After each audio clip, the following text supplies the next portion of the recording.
Kunja Bihari.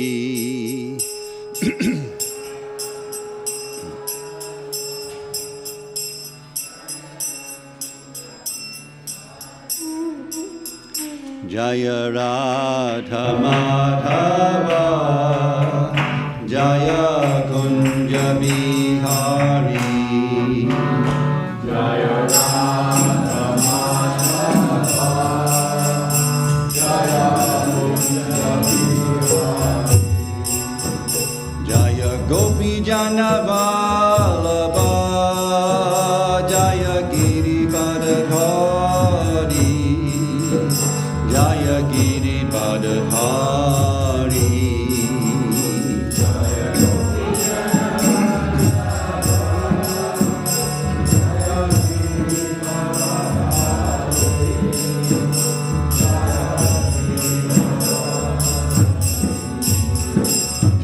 Gopi Jana Vallabha, Jaya Giripadhari, Jaya Giripadhari.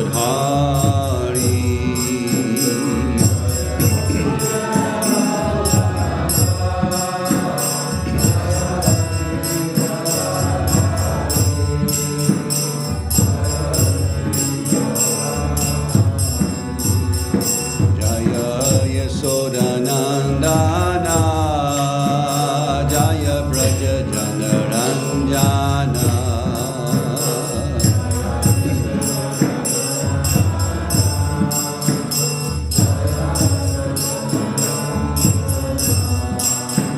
Jaya Yasodanandana, Jaya Braja Janaranjana.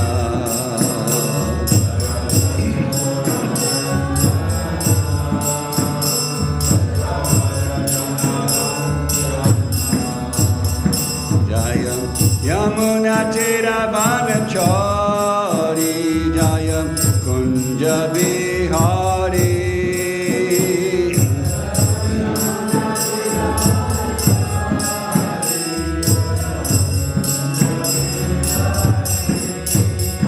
Jaya Yamuna Tiravanachari, Jaya Kunja Bihari.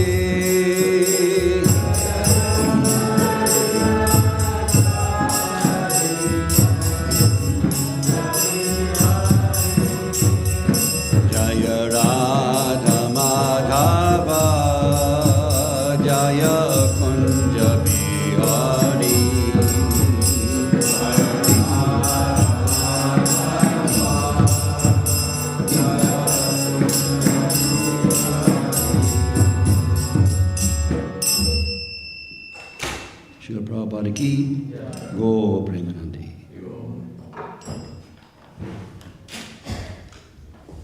So today we're reading from the Śrimad Bhāgavatam, 3rd Canto, chapter 12, text number 42. Om Namo Bhagavate Vasudevaya. Om Namo Bhagavate Vasudevaya. Om Namo Bhagavate Vasudevaya.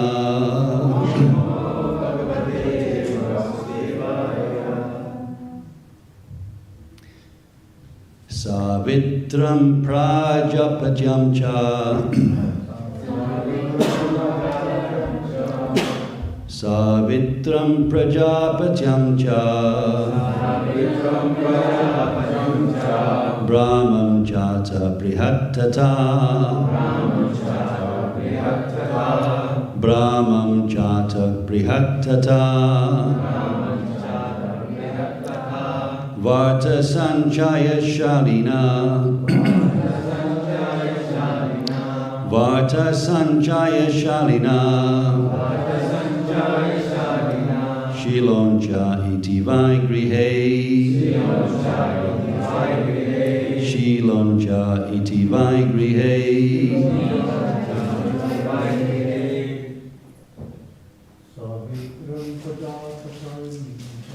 Savitram Prajapatyam Cha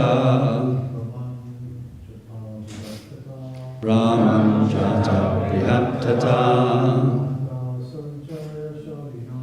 Vata Sanchaya Shalina Shiloncha iti Vaigrihe Savitram Prajapatyam Cha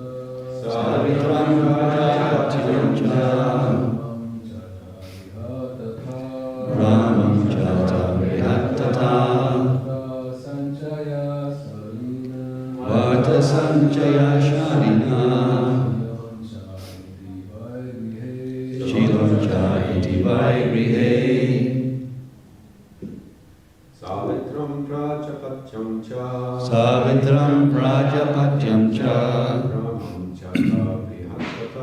Brahman Jata Prihattata Vata Sanchaya Shalina Shiloncha iti Vaigrihe. Ladies. Savitram Prajapatyam Cha Brahman Jata Prihattata Vata Sanchaya Shalina Shiloncha iti Vaigrihe. Savitram Prajapatyam Cha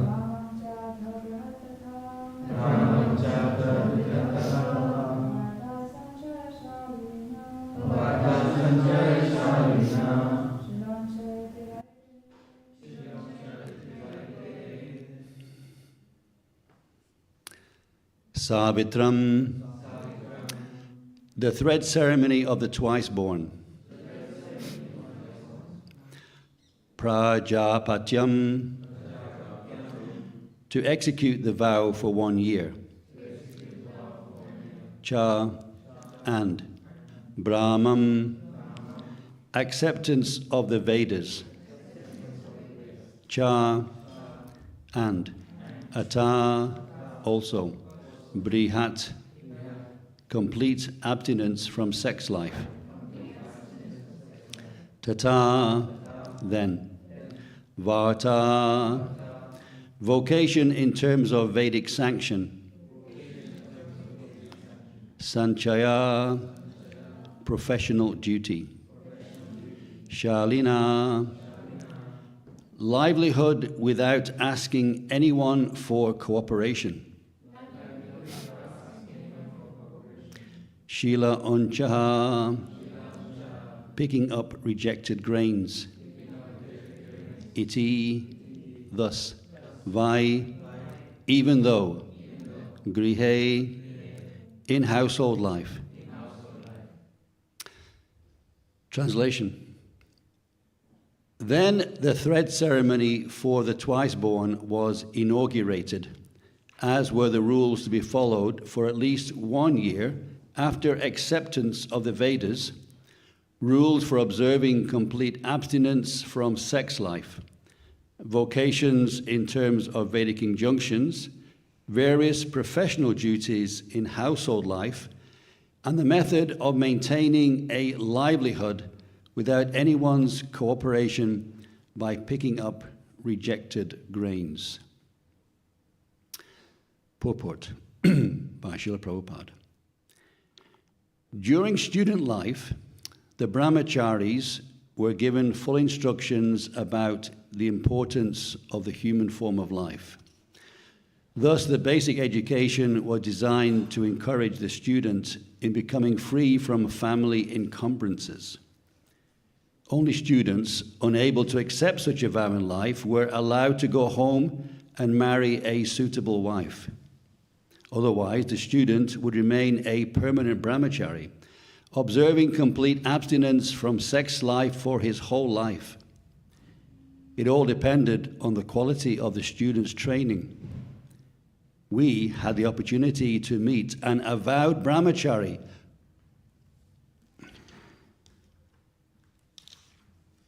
in the personality of our spiritual master, Om Vishnupad Sri Śrimad Bhaktisiddhanta Goswami Maharaj.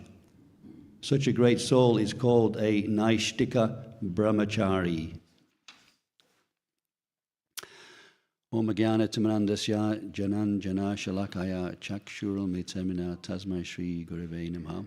Nama Om Vishnu Padaya Krishna Prasnaya Bhutale Srimate Bhaktivedanta Swamin Iti Namine Namaste Sarasvati Devi Gaudavani Pracharni Nirvishesha Shunyavadi Paschatya Desha Tarinim.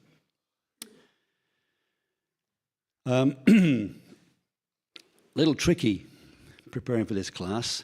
And it's the kind of trickiness that I come across a few times in the third canto particularly. And that is due to my limited Sanskrit knowledge, try to marry up the word meanings with the translation. And it's good to know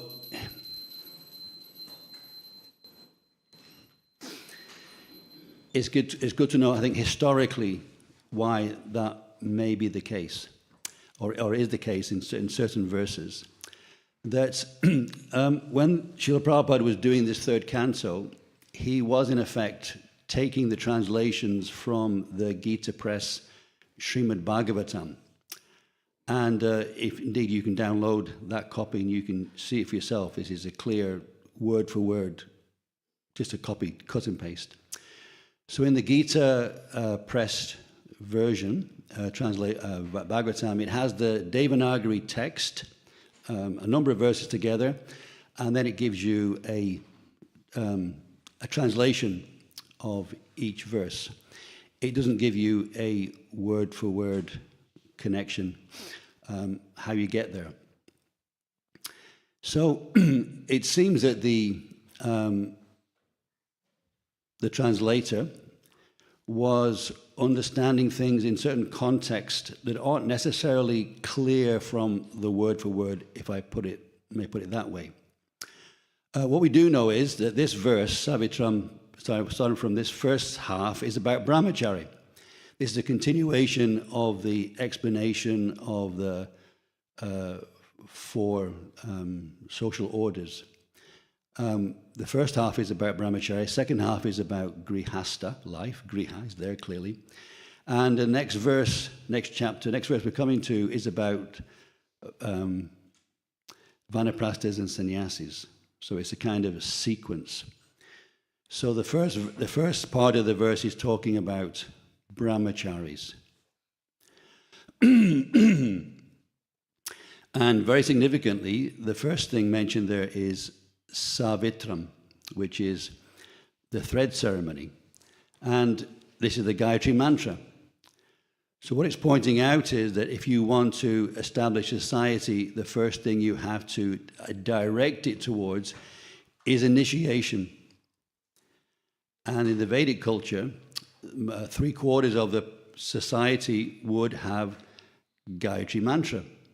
Savitram is part of the Gayatri mantra, Om Bhur Bhava Swa Tat Savitur. It's there. It means the sun. Meditating on the sun.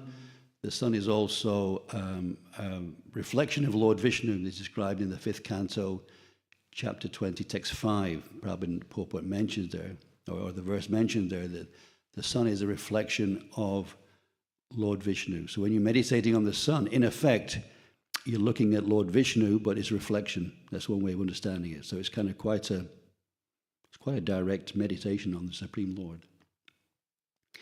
So all the members of society, 3/4 of the members of society, would have this initiation process. And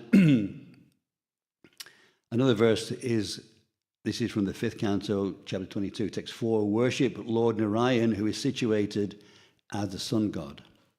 So the Gayatri mantra, when you're meditating on the Gayatri mantra, you're in effect meditating on the Supreme Lord.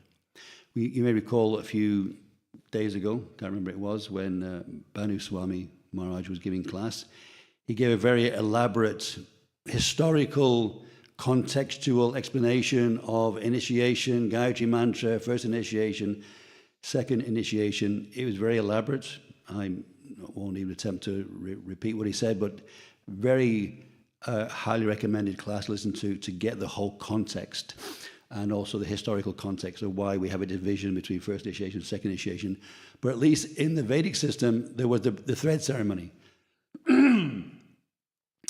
You'd be given the Gayatri mantra, and there was a thread. I understand that different varnas would have different numbers of strings on their thread. Don't know where all that comes from, but that's what I've heard. Just a little interesting side detail there. So the first thing is the whole society is focusing on a particular thing. It's interesting because here we're talking about brahmacharya life, but there's been a few problems so far in this verse, in this chapter about brahmacharya life. And because Lord Brahma, suddenly he's got this great responsibility to fill the universe with progeny. He's got to completely fill it up. And his first children were the 4 Kumaras. Nah, not going to get married. Not going to help you in that. So he got a bit frustrated. He got a bit anxious about his business to create progeny, and the first children he produced, they weren't interested. Anyway, so the 4 Kumaras made that choice. And then he got very angry, and then Lord Shiva was manifested. And anyway, so there was a whole episode there. Lord Shiva produced all these children, were creating great disturbance, and then he sent him in the forest to meditate. But the whole thing about this verse is creation of the Kumaras and others. It's about populating the universe. So you want people to play an active role in that. And now we're hearing the first part of the societal, creating a society, is to teach people no progeny. Don't have children. Be spiritual. So the whole Vedic culture is about that direction, is to people focusing that the real goal of life is spiritual. It's not material. But society needs generation of population. So to create good population, you need good quality of people. And therefore you have to instill in them that actually sex isn't the goal of life. To create a good population where you've got lots of people being born, you have to teach people that sex enjoyment is not the goal of life. The real goal of life is Brahman, which is the Vedas. It is to understand Krishna, to understand yourself, to understand the soul, to understand the difference between matter and spirit. So the first thing you do is aiming towards a initiation, this Brahman thread, which requires a certain standard of life. In fact, when we join the Hare Krishna movement, we hear it very quickly. 4 Agates principles. No illicit sex, no meat eating, no gambling. What's the further one? No alcohol, no intoxication. We hear about these things. So to get initiated, there has to be a period of time of sexual control, a period of celibacy. Interesting here, this word brihat has been translated as complete abstinence from sex life. But if you look, I looked at 3 different Sanskrit dictionaries, and nowhere does the word brihat translate as that. Brihat means big, great. It's like we said, we call it we familiar with the Brihat Madonga. The Madonga you can hear in the street, but the Brihat Madonga is the printing press for publishing our books. So it's making a big noise. But you can imagine that, and actually this is the context that I understand it, and certainly the translator seems to have, is also, and Prabhupada's purport is depicting that this brihat means that powerful, major decision of abstinence from sex life, complete abstinence from sex life. Very, very hard today to kind of relate with this, because from the very moment of birth, practically speaking, as soon as you become conscious, you become aware of the urges and the propaganda and the encouragement for not abstinence, the non-abstinence. And somehow those who are abstaining are classed as lower people in society. The heroes, the people of the day, are those who are powerful in sex life. So in the Vedic culture, very much opposite. they're the heroes, the powerful, the best of society were those who were powerfully abstaining from sex life. So brahmacharya life, these are the key things. It's about getting initiated, getting that upanayana, that thread ceremony, and to become fixed in the Vedas, and to be able to control your senses.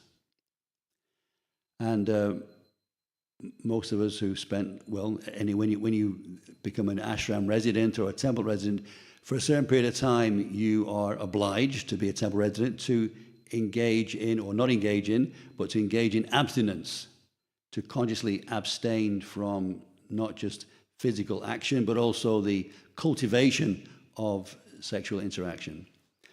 And we know ourselves that when we have undergone that, there's a certain peacefulness that you get. People in society are agitated by pursuing the sexual interactions. But when you live a life of abstinence and consciously disciplining yourself to be abstained from it, then there's a certain peacefulness in your mind and senses that then allow you to really absorb yourself in the study of the Vedas. So this brahmacharya life is the foundation of society. Interesting, this word prajapatyam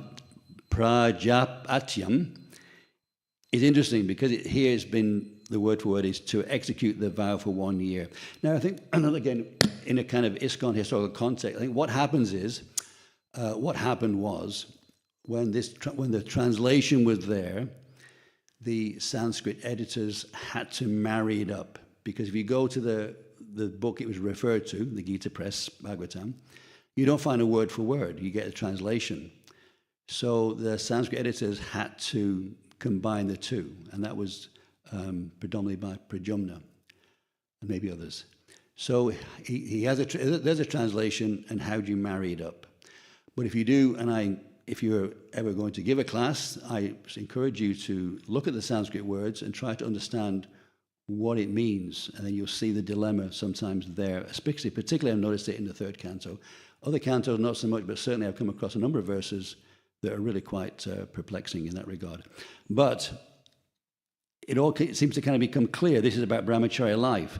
But this word prajapatyam is interesting because the word praja means people. It means offspring. Pacha means offspring. This word is about prajapati. The Prajapatis are those who are tasked with populating the universe. So what's that got to do with brahmacharis?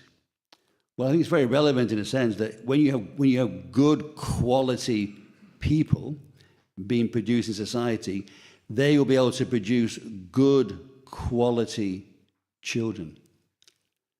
The word Prajapati is also interesting.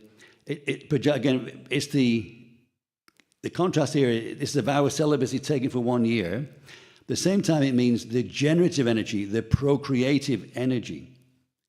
In other words, these brahmacharis, they're not some other, you could say, sexually defunct or sexually weak. They are fully potent people, but they are controlling that generative energy. They're channeling it for intellect, for power.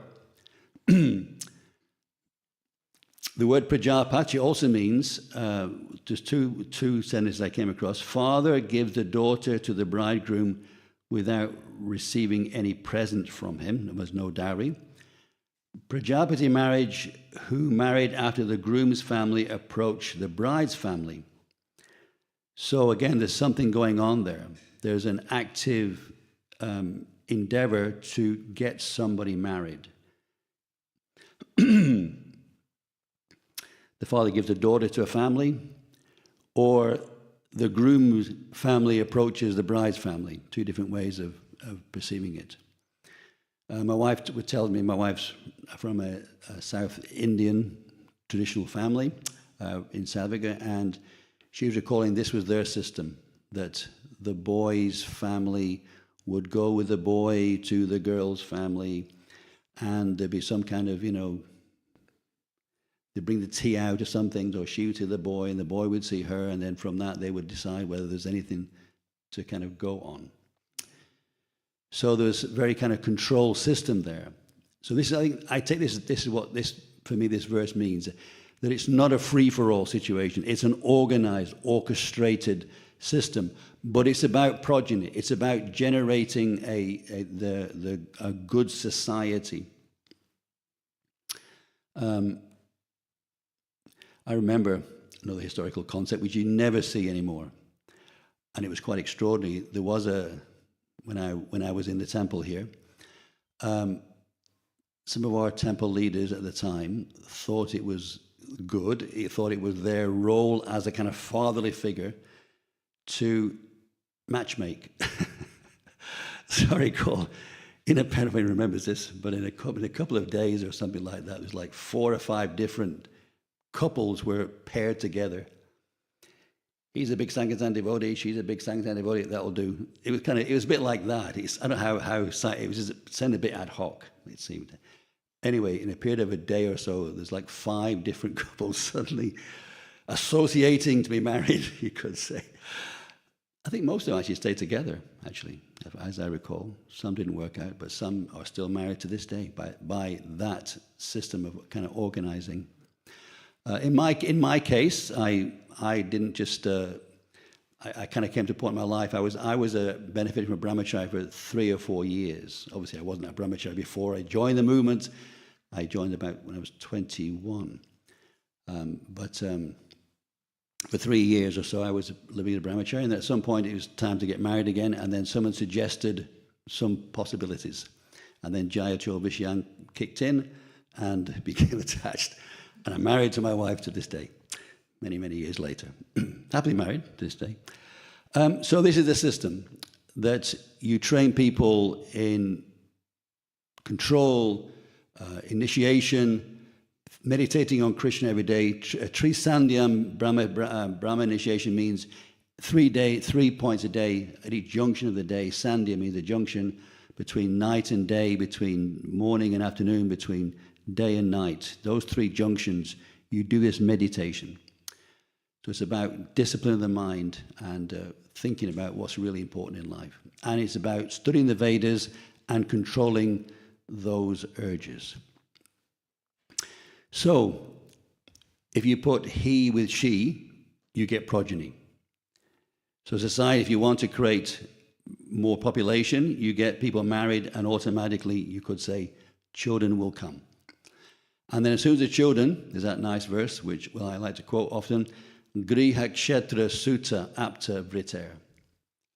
That sometimes this is kind of a verse that's quoted to show how contaminating or complicating material life is, as not an encouragement for it. Griha means house. Again, the word is there, grihe, household life. We're talking about house. Now we're coming, the second part of the verse is talking about householders, those who live in a house. Griha Kshetra means a field.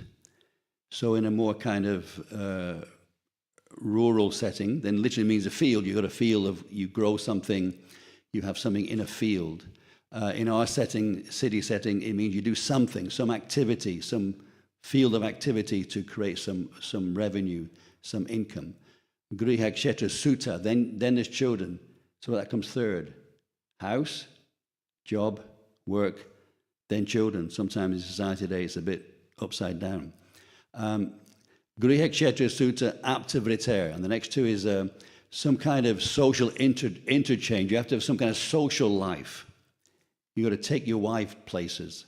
You've got to take your children places. Nowadays it means airplanes. It means car. It means transportation. And you have to be able to accumulate assets, gold, saris, clothing, again, cars, furniture. How you need to have all these different things. This is what society means. One time, someone was complaining to Srila Prabhupada about household life. It was finding it a little cumbersome. And Prabhupada said, what do you think it means? It means this. It means Griha Kshetra Sutta Apta Vriter. So you have to put these things in place. You have to take provision for these things. Interesting, yesterday when Urmila Prabhu was giving class, She mentioned this, that in our brahmachari ashrams, or in our temple training, we don't necessarily train people to be grihastas. We don't train people, she mentioned, we don't train people for their vocation. We train people to get knowledge. And then she commented how the importance is that we should have these Varnashram colleges, and she'll probably want a Varnashram college with every temple. So we need to teach people how to be responsible householders, and also for us as a missionary, we need to teach people how to be part of the mission as householders.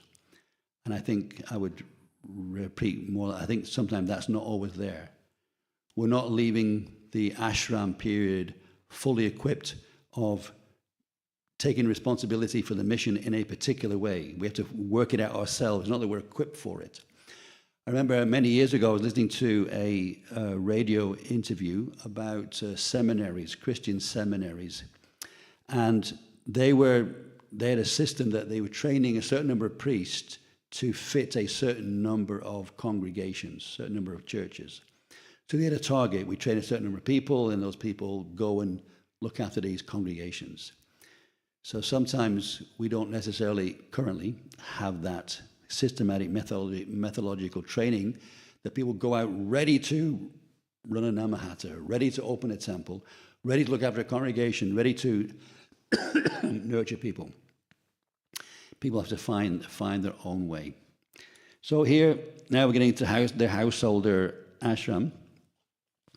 And some other words are mentioned there.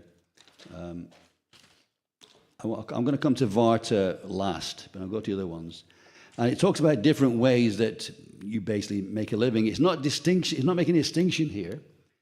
It's not categorizing, for example, if you want to know more details about the different ways of livelihood, you need to go to the 7th canto, where it's more detailed described. The duties of a Kshatriya, duties of a Brahmana, duties of a Vaishya, duties of a Shudra, duties of a woman, all the different things there are described in the 7th canto of the Bhāgavatam. But here it just gives you a kind of general summary. Sanchaya means collecting, gathering. What's interesting also is that there's no social evolution. What it's saying categorically, verse after verse, this universe, as we're hearing, Lord Brahma is unfolding. He's re-establishing a well-seasoned path, you could say, of what the universe looks like and its various characteristics. It's not you just chuck a bunch of people into the world and say, okay, work it out. No, there's something inherently there. So the different types of ways you can make a living, it's already, you could say, written in the universal system. And one of the systems is somehow that you do some collecting. One of the commentaries was that, for example, means officiating at a sacrificial performance. So if you're a priest in a sacrificial performance, you will receive some reward in some way. Maybe you might get donated gold. Maybe you might get donated cows. Maybe you might be donated something else as a way to make up your living.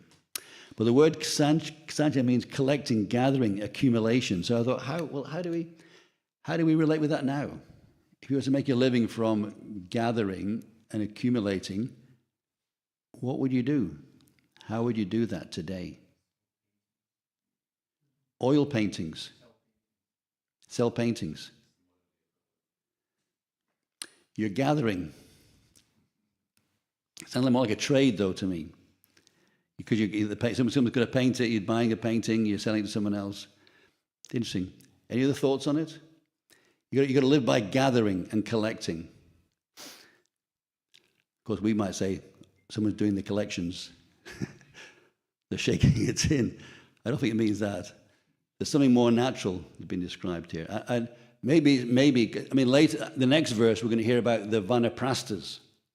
And they're living off fruits. But they're not grihastas. This is grihastas. So what are they doing?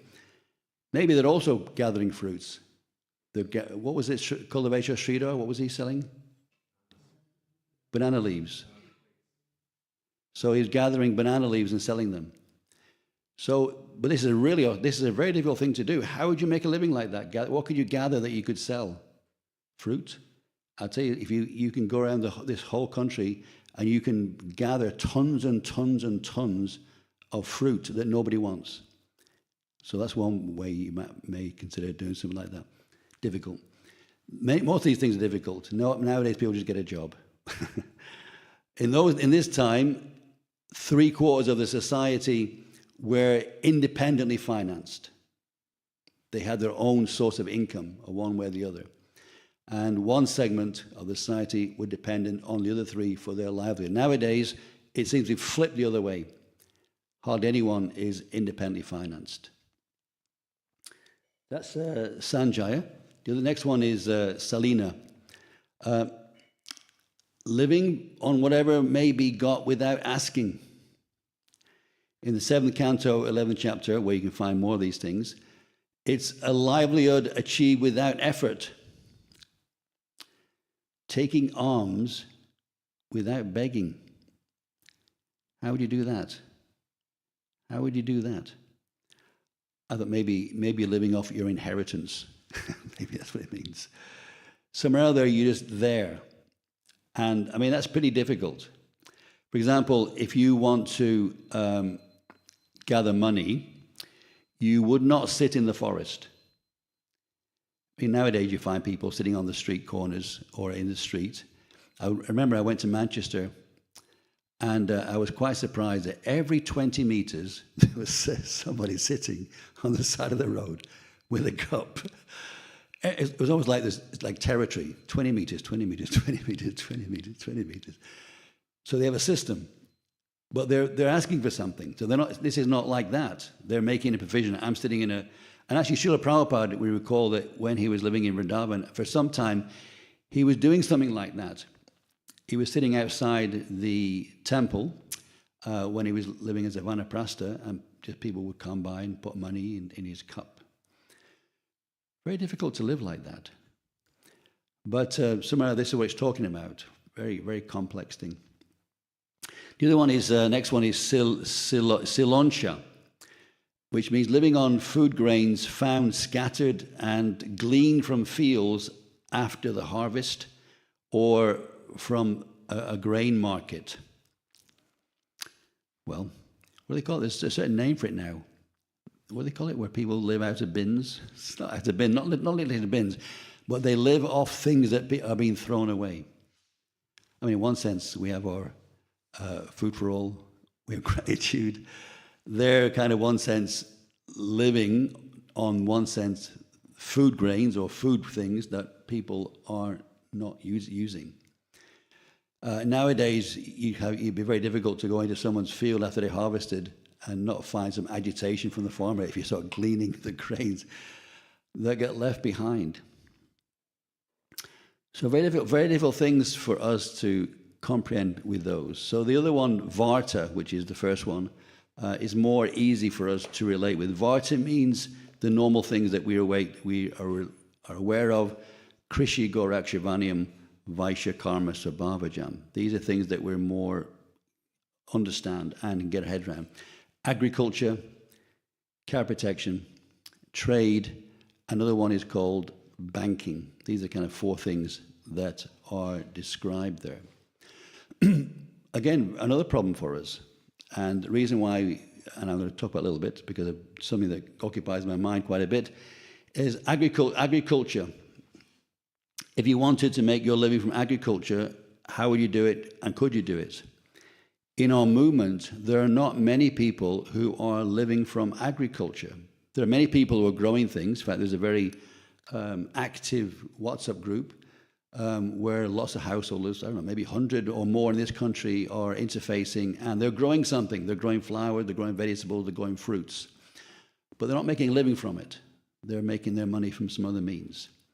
In our movement, there are very few devotees who make their living from agriculture. There's a devotee in Sweden called Anjaneya. I may mention his name because he lives very simply. He earned enough money to go to India every year. He was able to build a house. And he grows vegetables. He has a greenhouse. He has like a couple of acres of land. And then he sells his produce at a market in Stockholm. And he'll sell some of his produce to restaurants. And like everywhere else, for example, if you wanted to calculate here, it's an issue even here because at our farm, they're growing all this produce, but then in the winter, there's not much produce. So normally if you want to make a business all year round of selling organic produce, you have to buy your organic produce from someone else that's shipping it in from another country.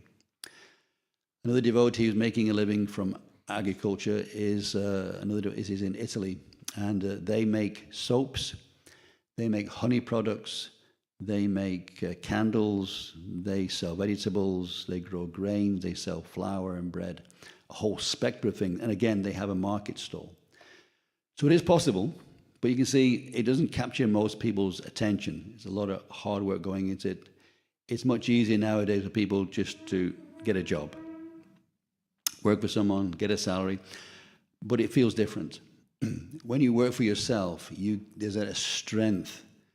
There's something that you feel fundamentally more empowered by than having to satisfy a boss. So previously, 3/4 of society were like that. They weren't dependent on anybody else. But nowadays, most of society are dependent on someone else to provide work for them. Another area of real-life social problem is if you want to make your livelihood from cow protection, how would you do it? For example, cows need land and they need buildings.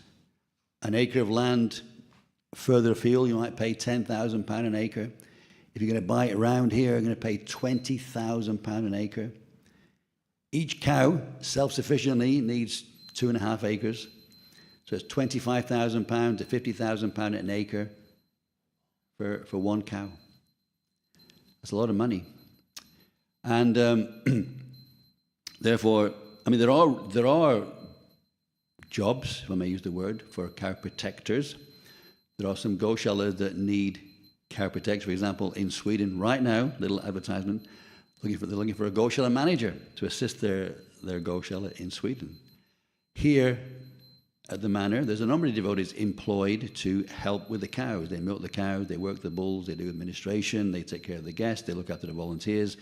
There are so many cow protection related activities. There are currently some devotees around the world who are living off cow protection. There are many people around the world who have cows, thousands all over the world, but they're not protecting their cows. They don't look after the children of the cows. At some point they give them away, sell them, they get killed everywhere in the world. So for us, as Veda followers, we don't kill our cows. We make sure the cows are protected for their whole life, which means there's a different economics that's there.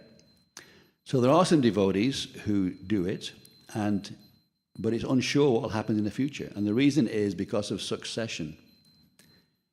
Who takes over? You're inspired, you've got a great idea, you've got a family business, I'm going to pass it down to my kids, and the kids get up and they think, nah, I'm not going to do that. I'm going to do something else. Many years ago, there was a farm presenter called, I can't remember his name now, but he came here, he was looking at our goshala, interviewed my wife, interviewed me about the farm. Hansen, it's called. Country File. And he reported recently that he's giving up farming now because his children are going a different direction. So this is a difficulty. If you start off with cow protection, who carries on your great, wonderful idea? So I'm not, although it's the Vedic system, the Vedic model is the model that Srila Prabhupada talks about, it's very, very difficult because of succession. Who will carry on your cow protection once you get sick, you retire, you die? What happens then? So it's much better to, I think, and I promote, we do it as a society, the ISKCON society. For example, the Goshala here has been here since 1973. It's still functioning, it's thriving, it's pulsating. People are coming, people are going, but there's a core activities that are going on every day. So this model, to me, seems much more sustainable because it's not dependent on people living forever. People can come, spend some time, get employed, do some work, get that satisfaction from working with the cows. So this is much more practical. But we don't have enough of it. It's a real, one of the areas, for example, we're hearing yesterday again about many things we're not doing as a society. We're not doing these Varnashram colleges. We also don't have enough cow protection. We don't have enough cows. Very, very few. We need more. Thousands of more cows. The manor itself needs at least 150. I did a study for Europe. It needs 1,000 cows in the whole of Europe. We have much, much less than that. I was doing a study in, I think I mentioned it last time, in India, and we calculated that for all the temples, just for the deities, we need 65,000 cows in our ISKCON Goshalas. Cows, calves, bulls, and oxen.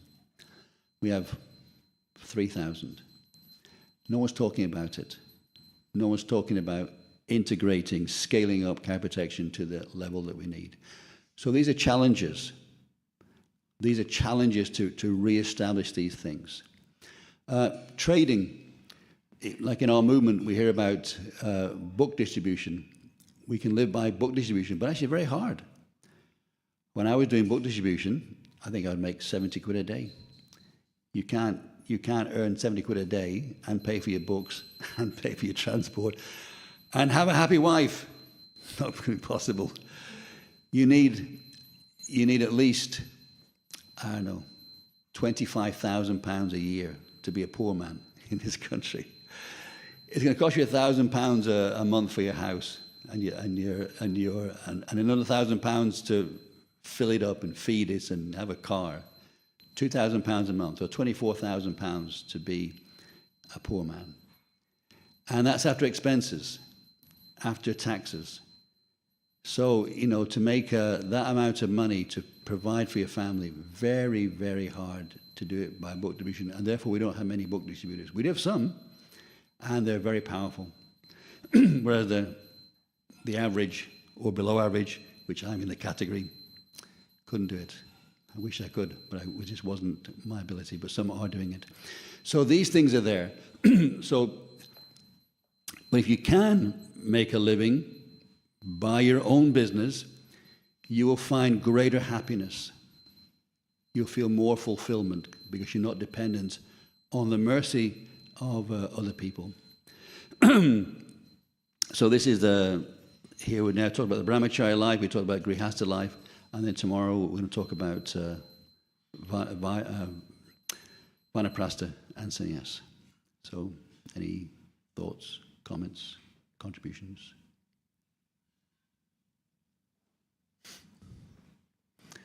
Govinda Brew.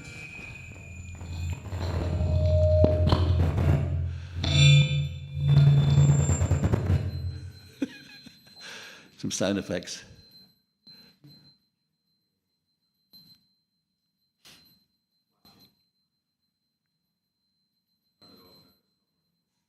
Back on again. Hare Krishna. Thank you.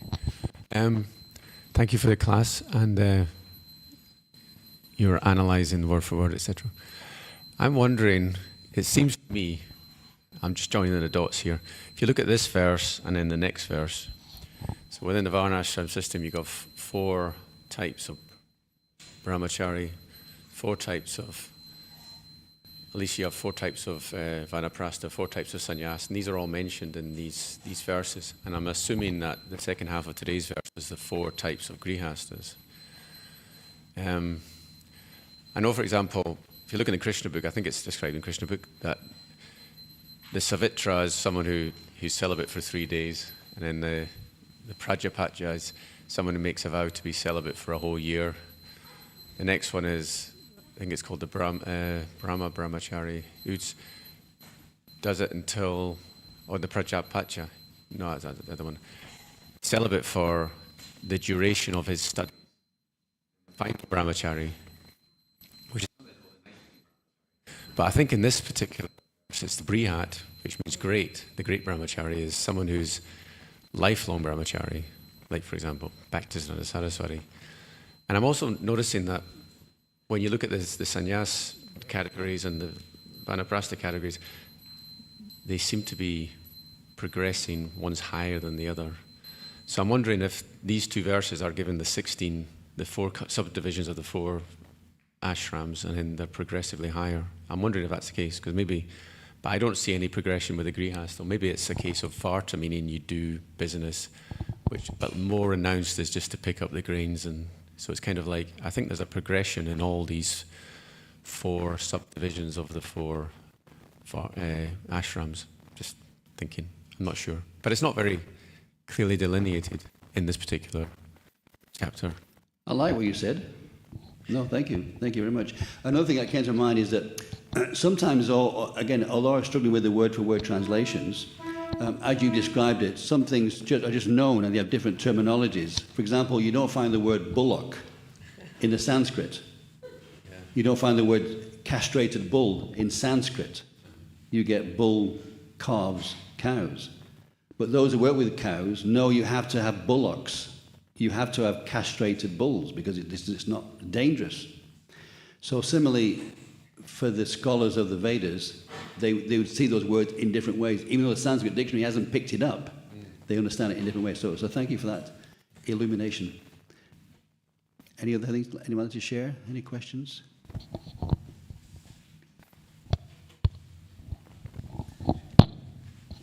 Srinivas Prabhu. So in England, how many cows do we have? Like Leicester, and then There are probably about 150, 180 protected cows in the UK, you could say. There's Leicester, I'm not sure they have 40. We have 70 here. There's a lady in South England who's got probably about 40. There's some in Glastonbury, probably about 10, like that. There's 4 in Innisrath. So that's kind of there are probably some other Hindu centres that have some. So you're talking about less than 200. Yeah, 4 or 5. 5. Wow. Yeah. Srila Prabhupada told Dhananjaya we should have 150 cows. It wasn't specified cows, calves, bulls and oxen. He said 150 cows. If we were to have 150 cows, all our milk, ghee, butter, yogurt, would be from our own cows. We wouldn't have to buy any milk from anywhere else. So Srila Prabhupada's figure is quite interesting. Anything, Govindaguru? So in the United Kingdom, our current government is very unpopular with farmers because of this inheritance tax, and they're all up in arms. As looking at it from this perspective, being attacked.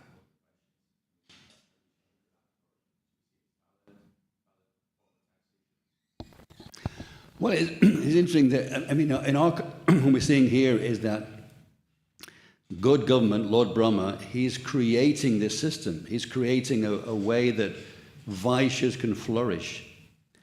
So, in our own society, ISKCON society, we can look at what the world should do.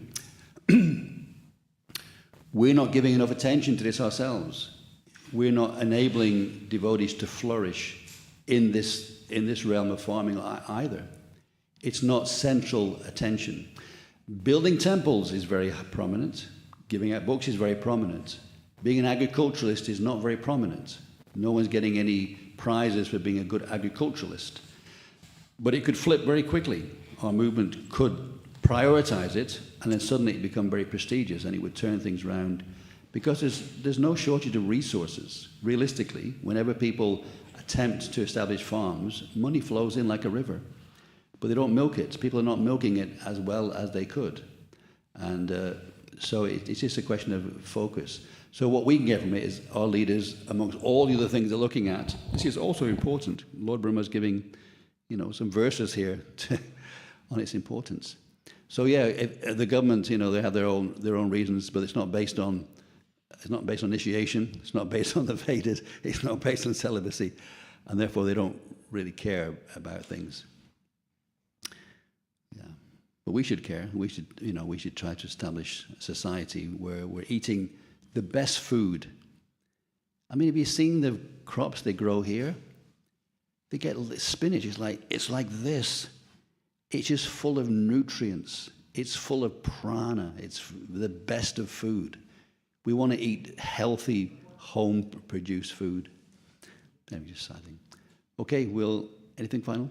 We'll end here.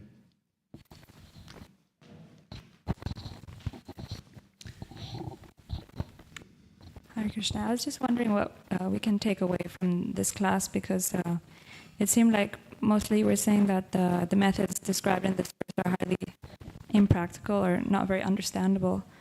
But so how can we understand that Bhagavatam is also very relevant for us even nowadays? Well, I think it is. In terms of these four, you could live like that, but you can't do it living in a 1,000 pound. Well, actually, no. Let me say you could actually do it. In this country right now, you could live with any of these four, because what you don't make up from your own, you could say, sales, the government will subsidize you with your housing and with your income. So it could be done. It's very practical. But will you be satisfied living like that? And again, as Govind is pointing out, each one of these are more and more difficult to do. Just to live by going around all the places of agriculture or what's been left behind, picking up and selling it. You could do that. But you have to be concomitantly satisfied with the revenue that comes from it. And that's a real Brahminical quality, to live with that. I'm satisfied. I don't need any more. But as soon as you grihasta, the tendency for more is burning you all the time. My neighbor's got a car. I need a car. They're going to India every year. I need to go to India every year. Therefore, you need a certain amount of financial return. So all these are practical, but how are we aligned with it? So the verse 1, Varta, some kind of business, is... I'm pointing out that in terms of cow protection, agriculture is difficult, but in terms of trade, there's so many... Most of our Vaishya community around here are trading something. So you could trade something and live. Of course, the other ones are practical. You can get initiated. You can also study the Vedas, and you can spend a certain amount of time living like a brahmachari. As Govinda was pointing out, there's 4 different periods of time. So that's all practical. Okay, we shall stop here. Śrimad Bhāgavatam ki.